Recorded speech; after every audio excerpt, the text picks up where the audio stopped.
Rich SP এটা কোনো সাধারণ মেশিন না। এই মেশিনটা একাই বিশাল ঢালাই রাস্তা বানিয়ে ফেলতে পারে।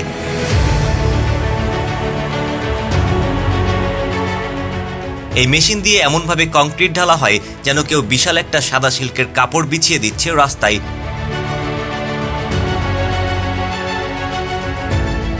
এই মেশিন সামনের দিকে এগিয়ে যায় আর পেছনে রেখে যায় একদম চকচকে কংক্রিটের রাস্তা। সবথেকে অবাক করার ব্যাপার হলো এটা 16 মিটার পর্যন্ত চওড়া ঢালাই রাস্তা একবারে বানিয়ে ফেলতে পারে। মানে প্রায় 3টা বাস পাশাপাশি চলতে পারবে এমন চওড়া রাস্তা। এই মেশিনটা একাই কংক্রিট ঢালে এবং ভাইব্রেশন দিয়ে তা সমান করে, এরপর ফিনিশিংও করে। এটা চলতে চলতে রাস্তা বানিয়ে ফেলে। SLJ 900 এই মেশিনটা দেখলেই প্রথমে বুঝতে পারবেন না যে এটা আসলে কি। এটা আসলে চীনের বানানো একটা বিশাল মেশিন, যা বানানো ব্রিজ এক জায়গা থেকে অন্য জায়গায় নিয়ে যায়।